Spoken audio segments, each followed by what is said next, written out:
بسم اللہ الرحمن الرحیم اللہم انفعنا بما علمتنا وعلمنا ما ينفعنا اللہم الہمنا مراشد امورنا وقنا شرور انفسنا ربنا تقبل منا انک انت السمیع العلیم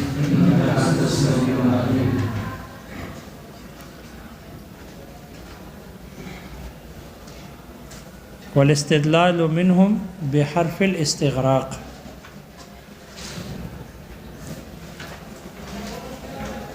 انصار حضرات کی طرف سے الماء من الماء والی حدیث سے استدلال کرنا، یہ حرف استغراق لام استغراق سے استدلال ہے، نہ کہ اسم جنس کی صراحت کی وجہ سے اسم جنس پر تنصیص اور اس کی صراحت کرنے کی وجہ سے معدا کی نفی نہیں ہوئی اور حکم اسی کے ساتھ خاص نہیں ہے. ماتن نے اس متن میں حضرات انصار کے یہ بعض اشعریہ اور بعض حنابلہ کے استدلال کا جواب دیا. انہوں نے استدلال کیا کہ حضرات انصار نے اسی حدیث سے استدلال کرتے ہوئے ایک سال کی صورت میں غسل کے وجوب کے قائل نہیں. تو اس کا جواب مصنف نے ذکر کیا کہ حضرات انصار نے جو اس حدیث سے استدلال کیا اور ایک سال کی صورت میں غسل کے وجوب کے قائل نہیں تھے، وہ اس وجہ سے نہیں ہے کہ یہ اس میں جنس کی صراحت ہو گئی تو اس کے علاوہ سے نفی ہوگی اور غسل کا حکم صرف منی ہی کے ساتھ خاص ہو گیا، اس وجہ سے نہیں، بلکہ ان کا استدلال ہے الماء من الماء میں الماء پر جو پہلے الماء پر الف لام داخل ہے یہ استغراق کے لیے، کیونکہ پہلے گزر چکا کہ الف لام میں اصل یہ ہے کہ وہ عہد کے لیے ہو، چاہے عہد ذہنی ہو یا عہد خارجی ہو، عہد ذہنی ہو یا عہد خارجی ہو. اور دوسرا قول یہ تھا کہ نہیں، اصل اس میں ہے ہی عہد خارجی ہے، عہد ذہنی تو نکرہ کے حکم میں ہے. تو الف لام میں چونکہ اصل عہد کے لیے ہونا ہے اور جب عہد کے لیے نہ ہو تو پھر آگے اس میں اختلاف ہے کہ آیا استغراق ہے، الف لام استغراق کے لیے ہوگا یا جنس کے لیے. تو جب یہاں الف لام عہد کے لیے ہے نہیں تو یہ الف لام استغراق کے لیے ہے، لہذا پھر معنی یہ ہو جائے گا کہ غسل کے تمام افراد یہ منحصر ہے منی میں. اگر منی خارج ہوگی تو غسل کے تمام افراد واجب، یعنی غسل واجب ہوگا، اور اگر منی خارج نہ ہوگی تو غسل واجب نہیں. تو ان کا احناف کہتے ہیں حضرات انصار کا استدلال دوسرے الماء المنی کے اس میں جنس کے صراحت کرنے کی وجہ سے نہیں ہے، بلکہ پہلے والے الماء پر الف لام یہ استغراق کے طور پر تھا، اس لیے انہوں نے استدلال کیا. یہ متن نے جو جواب دیا ہے، محشی کہتے ہیں یہ جواب علی سبیل التسلیم ہے. اگر وہ اس روایت کو تسلیم کر لیا جائے تب یہ جواب ہے، وگرنہ ہم پہلا جواب علی سبیل الانکار ہے. الماء من الماء والی روایت یہ ابتدائے اسلام پر محمول ہے، بعد میں یہ منسوخ ہو گئی تھی. اسی کی صراحت کی ہے محی السنہ نے، اس کی صراحت کی ہے کہ یہ روایت منسوخ ہے. ابو داود نے بھی ایک روایت نقل کی ہے، حضرت ابی ابن کعب رضی اللہ عنہ سے روایت نقل کی، اور وہ فرماتے ہیں کہ حضرات صحابہ کرام فتویٰ دیتے تھے ابتدائی اسلام میں، حضرات صحابہ کرام فتویٰ دیتے تھے،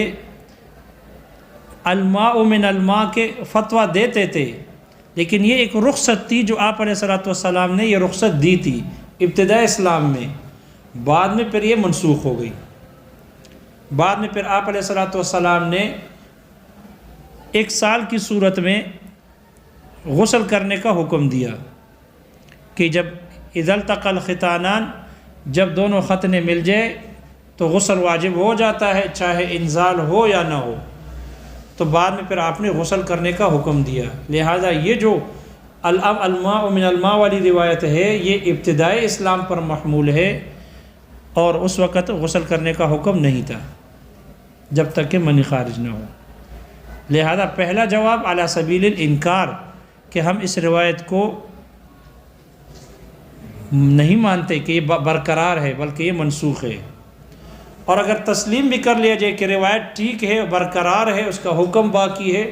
تو پھر ہم یہ جواب دیتے ہیں جو مصنف نے ذکر کیا۔ تو مصنف کا جواب یہ علی سبیل التسلیم ہے کہ ان کا استدلال الماء من الماء میں ماء کے اس میں جنس کے صراحت کرنے کی وجہ سے نہیں بلکہ لام استغراق سے ہے۔ البتہ ان کی طرف سے ہم پر اعتراض ہے، وہ اعتراض یہ ہے کہ چاہے تم ہمارا استدلال مان لو، طریقہ استدلال مان لو کہ ہم الماء سے استدلال کرتے ہیں، اس میں جنس کی صراحت آ گئی،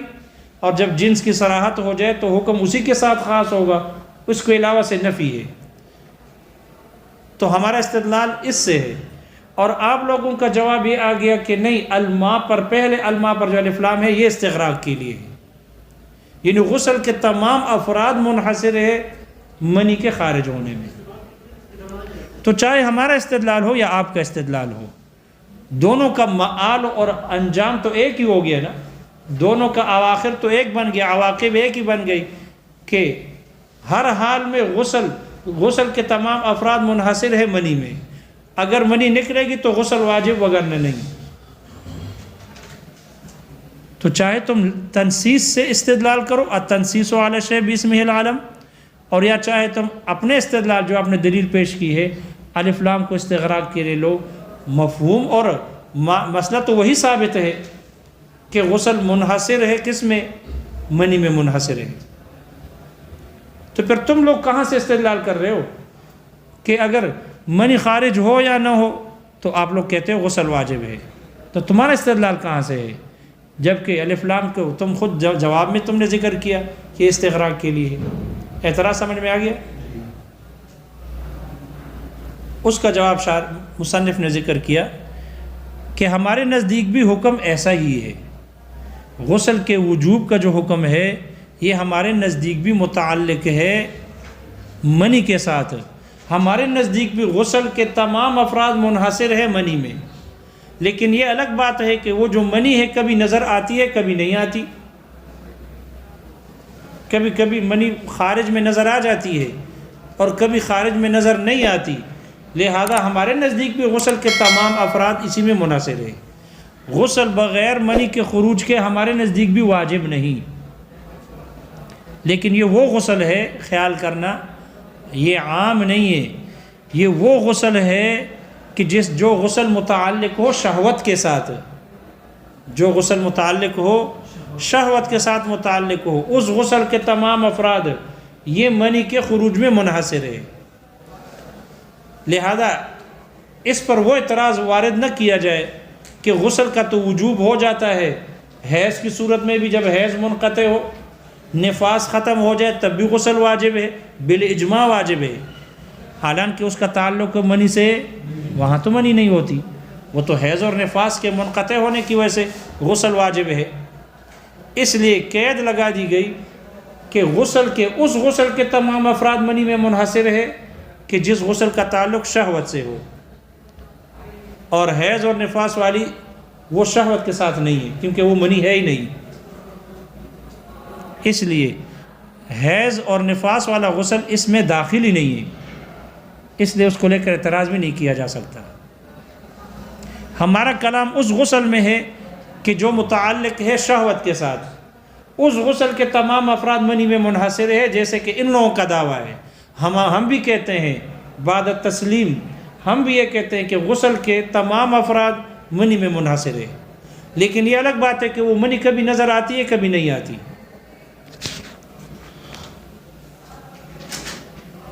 جیسے کہ کبھی نظر آ جاتی ہے خارج میں انزال ہو، احتلام کی صورت میں ہو، یا وتی ہو جائے، یا بغیر وتی منی خارج ہو جائے کسی بھی عوارض کی وجہ سے، شہوتاً خارج ہو جائے منی، تو منی نظر آ گئی خارج میں، غسل کے تمام افراد واجب. تو ہم بھی کہتے ہیں الماء من الماء، غسل واجب ہے منی کی وجہ سے، منی نظر آ گئی. لیکن کبھی کبھی یہ منی نظر نہیں آتی. جہاں منی نظر نہ آئے اور اس کی دلیل موجود ہو، اس کا سبب موجود ہو، تو پھر ہم اس وقت کہا جاتا ہے، سبب کو دیکھ کر ہم لگا دیتے ہیں حکم کہ اب منی خارج ہو گئی اگرچہ ہمیں نظر نہیں آئی، اگرچہ ہمیں منی نظر نہیں آئی. لہذا جب دخول ہو جائے اس وقت چونکہ ذکر چھپ جاتا ہے، چھپنے کی وجہ سے اب اس کا منی کا خارج ہونا،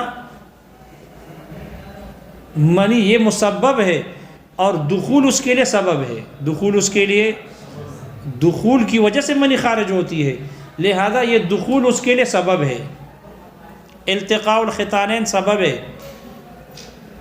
تو یہ سبب اپنے مسبب، ویسے تو حکم لگتا ہے منی کے خارج ہونے پر غسل کے وجوب کا، لیکن وہ تو آنکھوں سے چھپ گیا، نظر نہیں آ رہا، لہذا اس کے سبب پر حکم لگایا جاتا ہے اور وہ ہے دخول. لہذا حکم لگا دیا جائے گا غسل کے وجوب کا، دخول پر حکم لگا دیا جائے گا. اس کا سبب قائم مقام بن گیا اس مسبب کے،